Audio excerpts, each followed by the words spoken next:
diajarkan, dijelaskan oleh Nabi kita Sallallahu Alaihi Wasallam dalam hadis-hadis yang mulia dari beliau, kita praktekkan saja. Tadi cerita tentang puasa, kayak sekarang ini mungkin kalau boleh saya katakan, saatnya umat Islam memperbanyak puasa sunnah. Apa ada hubungan puasa dengan imunitas? Waduh Bu, Pak, banyak banget. Banyak banget penjelasan dari ilmuwan kalau kita bicara tentang research-nya ya, atau mungkin penelitiannya. Banyak sekali penelitian yang menjelaskan tentang hubungan antara puasa dan imunitas seseorang. Banyak ya. Jadi puasa itu salah satu cara, metode, kan itu bagian dari rukun Islam. Tapi lagi-lagi saya sampaikan, kita melakukannya bukan untuk sehat, kita melakukannya untuk taat. Ya, kita melakukannya karena ketaatan dan kewajiban kita kepada Allah Azza wa Jalla dan petunjuk dari baginda Nabi alaihi salatu wassalam. Jadi itu ya, poin pertamanya iman. Jadi kalau sekarang bahasanya, jadi ada kata kunci pertama kolbu ya, kolbu, iman, jiwa, ya ruh kita ini kasih makanan terus.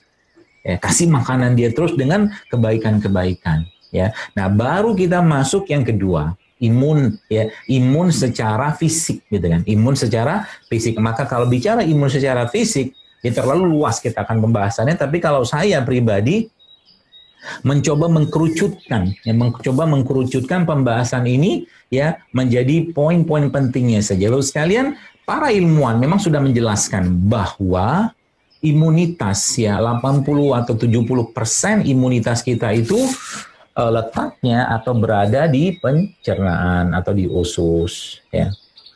Pencernaan ya. Jadi kalau ususnya bagus ya, pencernaannya bagus, maka langsung secara tidak langsung otomatis imunitasnya pasti akan baik. Ya.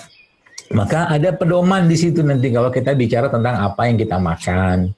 Jadi kalau bicara tentang bagaimana meningkatkan imunitas itu ya banyak, mau berjemur juga bisa, pakai mineral, zinc katanya juga bisa, pakai inilah segalanya bisa. Tapi kalau saya mengambil yang paling gede gitu kan. Nah, paling gede ini adalah dengan menggunakan atau kita mengaktifasi yang ada pada pencernaan kita.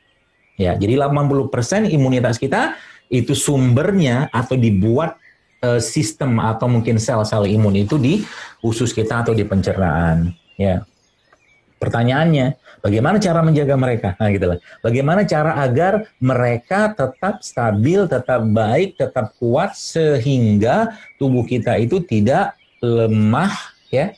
Maka jawabannya, ambillah atau makanlah apa-apa yang dijelaskan oleh Allah dalam Al-Quran dan dijelaskan oleh baginda Nabi alaihi salatu wassalam. Itu poin pentingnya. Ya, jadi kalau mau meningkatkan imun, benerin perutnya. Itu sebabnya tidak heran loh sekalian, tidak heran ya. Saya banyak menemukan kasus-kasus di mana ada terutama ibu-ibu yang pengen promil ya, atau mungkin yang pasangan-pasangan yang kesulitan untuk hamil ya, terutama buat ibunya gitu ya, istrinya itu ternyata ketika konsep ini dipakai itu Masya Allah cepat sekali gitu loh, cepat sekali. Kenapa? Perutnya yang dibenerin, perutnya yang diperbaiki, ya, perutnya yang dikasih makan ya, yang benar gitu loh, seperti itu. Nah, jadi makanan-makanan yang menguatkan si perut ini itu, ya, perut kita atau pencernaan kita, which is itu yang nanti akan menguatkan sistem imun kita itu yang saya sebut dengan bahasa saya produk ciptaan Allah, gitu kan, produk ciptaan Allah, ya. Produk ciptaan Allah seperti apa sih maksudnya? Ya bahasa gampangnya gini lah, dia mendapat sinar matahari, tumbuh di tanah, mendapat nutrisi yang baik dari tanah, kemudian tidak banyak pengolahan di situ, ya, dapat air yang cukup dan tidak menggunakan pestisida atau bahan-bahan kimia sintetik. Saya kemarin mendapatkan sebuah postingan lah gitu kan, itu menjelaskan tentang penurunan kadar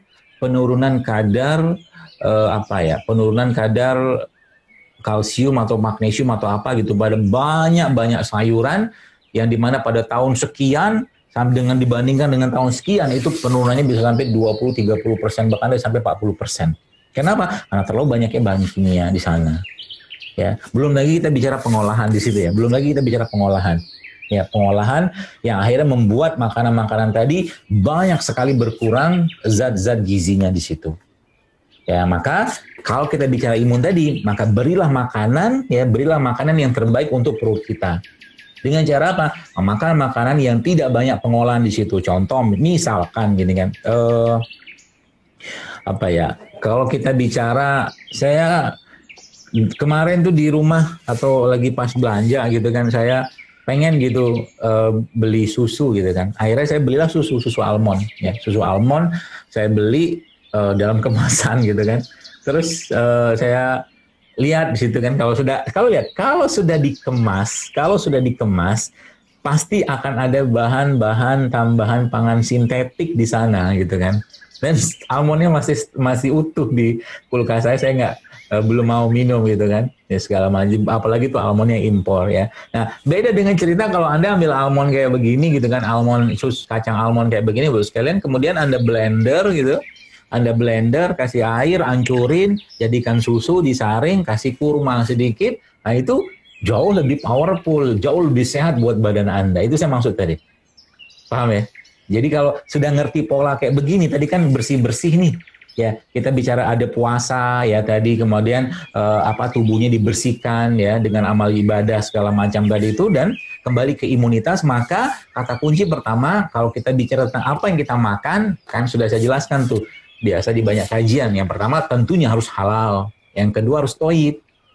Ya, bagi saya gitu kan, kalau bicara almond kayak begini ya, bagi saya yang mungkin Anda punya pemahaman nggak apa-apa. Kalau bagi saya kan almond kayak begini, Anda beli gitu kan, lalu Anda blender segala macam, lalu Anda saring, kasih madu kadang-kala atau tampurin sama kurma, terus Anda minum sudah manis kayak begitu. Ini yang thayyib kayak begini. Kalau sudah dalam kemasan, kalau buat saya nggak thayyib. Kalau sudah kemasan, bolehkah yang kemasan ini dimakan? Boleh aja, nggak ada yang melarang. Cuman kalau judulnya mau mendapatkan manfaat yang sempurna, maka yang kemasan tadi bukan disingkirin, tapi nggak jadi. Sebelumnya, please like dulu video ini, klik tombol like, dan yang paling penting, klik tombol subscribe bagi yang belum. Karena